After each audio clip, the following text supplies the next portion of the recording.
Claves para desarrollar una estrategia de cómo manejar el stop loss. Vamos a hablar de ello. Vamos a compartir 3 claves sobre cómo crear una estrategia del manejo del stop loss. ¿Qué tal, traders? Soy Sebastián Zuluaga, Senior Trader de MDC. Y vamos a responder una de las preguntas que nos han dejado con mayor frecuencia, y es cómo manejar el riesgo cuando se está operando. Yo considero que la habilidad más importante que debe tener una persona cuando se aproxima a los mercados es cómo administra esas posiciones que no están rentando de la mejor forma. Yo siempre digo que a un trader no lo hace cómo maneja las posiciones que tiene ganadoras, lo define cómo maneja esas posiciones perdedoras. Y precisamente el tener una buena estrategia de gestión de riesgo o el manejar apropiadamente su stop loss es lo que va a ser obviamente lo más importante dentro de todo ese proceso. Vamos a compartir 3 claves sobre cómo crear una estrategia del manejo del stop loss. Obviamente lo que nosotros utilizamos dentro de MDC es una estrategia ya estructurada y medida. Y acá lo que vamos a hablar son 3 claves o 3 secretos a nivel general para cualquier tipo de trader, sea corto o largo plazo, de cuáles son los aspectos importantes que debería tener durante la operación. Así que vamos a empezar aquí en la pantalla. Al fin del día, todos, antes de ir a la pantalla, todos usualmente asociamos el stop loss como algo negativo, como si fuese el punto donde el mercado te cobrara lo que no estás haciendo bien. Si nosotros simplemente cambiáramos esa energía y pensáramos de que realmente el stop loss es un punto en el cual realmente es un aliado y es un punto en el cual no te va a permitir perder más que eso. Yo siempre lo asocio de esta forma. Cuando estamos haciendo trading, hagan de cuenta que tenemos un piso. Más abajo de ese piso no vamos a caer. Sin embargo, no tenemos un techo. Y la idea es cómo poder cada vez escalar y subir más el techo sin necesidad de caer más acá. Y eso es lo que hace el stop loss. Para las personas que son nuevas, y que por primera vez ven esos videos o que no conoces muchos aspectos técnicos, y de paso, si eres nuevo, te invito a que te suscribas para que todas estas clases de trading te lleguen inmediatamente, a que sigas a MDC en todas las redes sociales, que me sigas a mí en mi Instagram personal, salgo como Sebas Trader. Sin embargo, si eres nuevo, el stop loss es simplemente el punto donde una persona toma pérdidas, es la máxima pérdida que una persona se puede permitir tomar. Entonces, ahora explicándolo acá en la pantalla, esto que ustedes ven acá, todo esto es simplemente el movimiento del mercado. Y obviamente dentro de ese movimiento de mercado hay momentos donde entramos, pero también hay momentos donde salimos. Momentos donde entramos, donde salimos en targets o en beneficios, o también momentos donde salimos en pérdidas. Y la forma como nos tenemos que adaptar y como tenemos que estructurar un stop loss tiene que tener varios aspectos. Obviamente hay muchos aspectos. Este es el Standard & Poor's 500, es un índice de Estados Unidos, pero hay muchísimos más instrumentos como el petróleo, como materias primas, en fin, muchísimos más. Obviamente hay muchos aspectos, pero la combinación de esos aspectos es lo que va a hacer que tenga sentido. Estas gráficas reflejan precisamente el movimiento de esos activos financieros, y lo primero que debemos identificar para definir una medida apropiada del riesgo es entender cuál es la volatilidad de ese mercado. Y ahí empezamos el primer punto. El stop loss no necesariamente tiene que ser el mismo para diferentes mercados. Hay un stop loss por mercado y por marco de tiempo o marco de transacciones. ¿Qué significa eso? No va a ser el mismo stop loss que se puede utilizar en instrumentos como el S&P 500, hay instrumentos que se ponen como el Nasdaq o como el petróleo o como en una acción.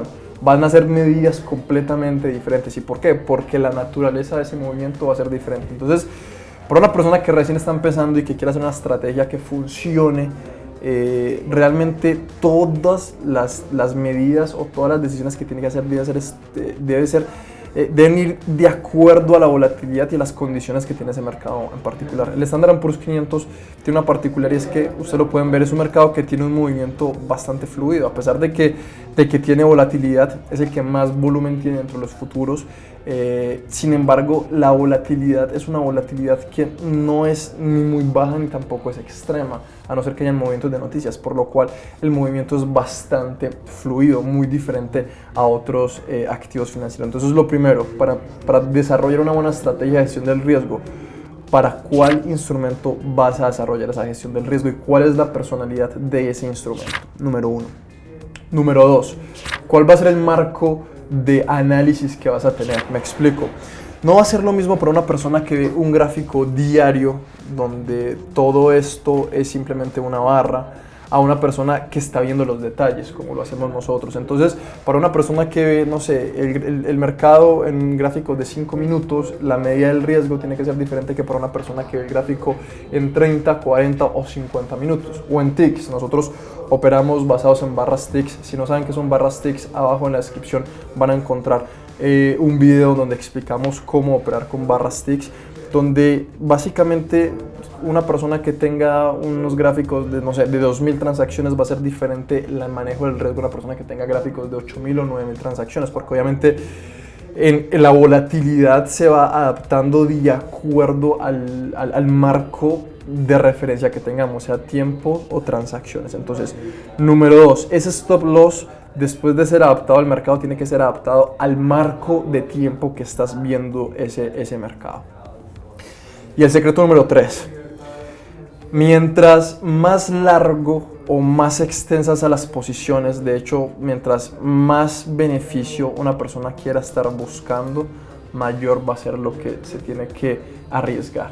Recuerden que siempre hay una relación proporcional entre riesgo y beneficio. En la medida en la que más riesgo vas a asumir es porque más beneficios tienes que tener, ¿ok?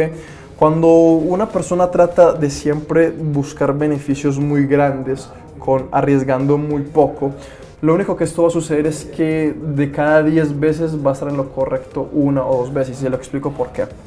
Digamos que una persona en este punto, vamos a poner que en todo este movimiento, vamos a suponer que entró en corto es cuando vamos esperando que el mercado caiga, y vamos a decir que vendió en este punto y que su target estaba más o menos en esta zona, que está buscando aproximadamente 2009-16, aproximadamente unos 20 puntos, y que solamente está arriesgando 2 puntos. Es posible que el mercado durante todo este movimiento haga un recorrido de 2 puntos en contra, saque a la persona, pero todavía la expectativa o la hipótesis esté en lo correcto.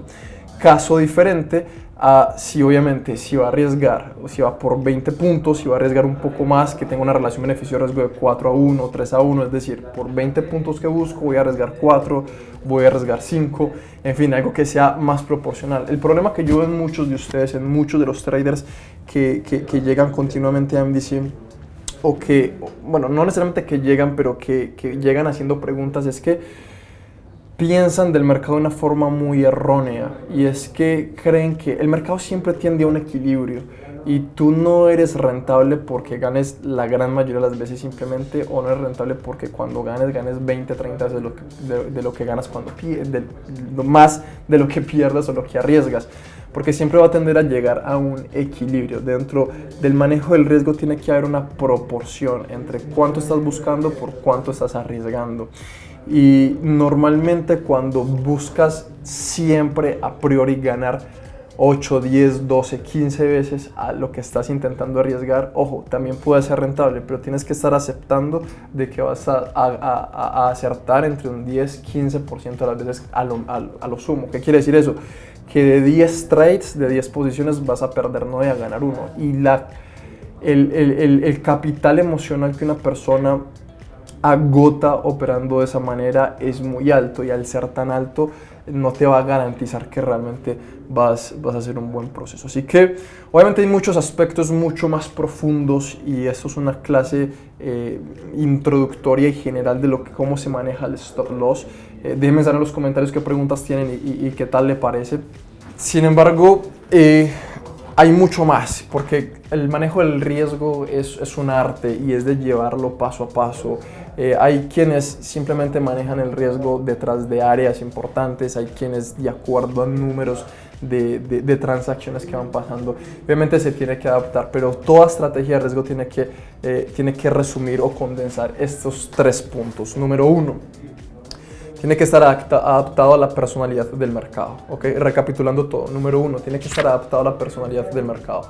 No va a ser lo mismo un riesgo para el Standard & Poor's 500 que para el petróleo o que para el Nasdaq. Así que ese es el primer punto que se debe tener.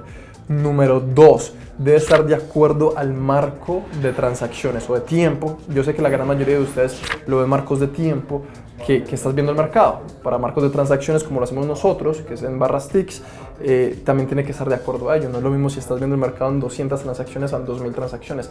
El manejo del riesgo va a ser diferente ahí. Y número 3, entender que siempre va a haber una relación entre el riesgo y el beneficio. Mientras más beneficio quieras tener, pues obviamente más riesgo vas a asumir, y que no necesariamente va a haber uno de los dos extremos, sino que siempre va a tender a un punto neutral, que es donde cada trader tiene que encontrar ese flow para llevar y hacer de esto un proceso continuo, porque no se trata de perder siempre y con 1 o 2 trades recuperar lo que se perdió muchísimas veces, como tampoco se trata de ganarlo todas las veces ganando muy poquito y en un trade perder lo que se perdió en todas esas. Es siempre llevar a un equilibrio, y al fin del día eso es consistencia, y eso es lo que hace que se pueda llevar un proceso sostenido. Déjenme saber en los comentarios qué preguntas tienen. Si consideras que esta información es de valor, considera suscribirte y dejarnos las preguntas con qué otros temas técnicos quisieras que pudiéramos profundizar. Creo que vamos a empezar a dar más detalle de aspectos técnicos. Tenemos una comunidad donde tenemos una estrategia con todo estructurado, que es durante nuestros entrenamientos personalizados, que son tanto online como presencial. De hecho, en noviembre vamos a estar en México, vamos a estar en Miami. A fin de año, principio del próximo año, vamos a estar en Argentina, en Chile y demás. Si estás interesado en estos entrenamientos, simplemente déjanos un mensaje o nos puedes escribir a info@mdctradingacademy.com. Para los seminarios también nos puedes escribir un correo electrónico, y bueno, vamos a estar pendientes. Recuerda suscribirte y seguirme en mi Instagram personal, salgo como Sebas Trader.